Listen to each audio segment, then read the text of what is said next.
Economic curves are graphical tools that represent relationships between key economic variables. They help economists, policymakers, and students visualize trends, understand economic behavior, and make policy decisions. The following are some of the most important economic curves for UPSC aspirants. Phillips curve. The Phillips curve shows the inverse relationship between inflation and unemployment in an economy. It suggests that when unemployment is low, inflation tends to be high, and when unemployment is high, inflation is low. Significance: it is crucial for monetary and fiscal policy decisions, especially when balancing inflation control and employment generation. Laffer curve. The Laffer curve illustrates the relationship between tax rates and tax collection.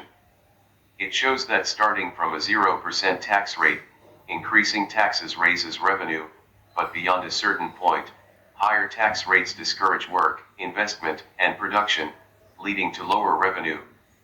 The curve is inverted U-shaped, and the point of maximum revenue is called the optimal tax rate. Significance: it is used in fiscal policy to design tax rates that maximize revenue without reducing economic incentives. Lorenz curve. The Lorenz curve is a graphical representation of income inequality or wealth inequality.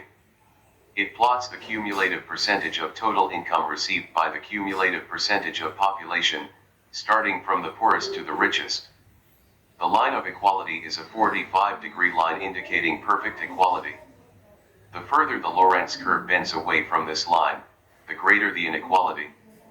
Significance: it helps measure economic inequality and is closely related to the Gini coefficient, a quantitative measure of income inequality. Kuznets curve. The Kuznets curve depicts the relationship between economic growth and inequality. It is inverted U-shaped, suggesting that in the early stages of economic development, inequality increases, but as the economy matures, inequality tends to decrease. Significance: it is important for understanding development economics and the trade-offs between growth and equity. Engel curve. The Engel curve shows the relationship between income and consumption of a particular good. For normal goods, consumption increases with income, resulting in an upward sloping curve. For inferior goods, consumption decreases as income rises, resulting in a downward sloping curve. Significance: it helps in analyzing consumer behavior, income distribution, and demand patterns, and is fundamental in microeconomics. Rahn curve. The Rahn curve illustrates the relationship between government spending and economic growth. Similar to the Laffer curve, it is inverted U-shaped, suggesting that moderate government spending can stimulate growth, but excessive spending reduces growth due to inefficiencies or crowding out of private investment. Significance: it is used in fiscal policy to determine the optimal size of government expenditure for promoting economic growth. Beveridge curve. The Beveridge curve shows the relationship between unemployment and job vacancies in an economy. It is downward sloping, indicating that when unemployment is high, job vacancies are low, and when unemployment is low, job vacancies are high.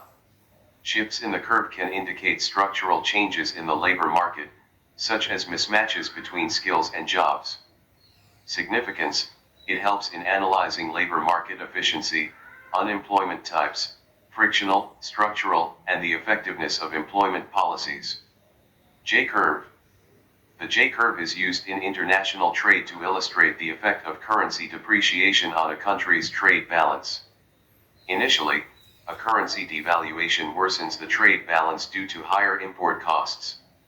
Over time, exports increase and imports decrease, improving the trade balance. Rightward arrow curve shaped like the letter J. Significance: important for exchange rate policy and trade strategy.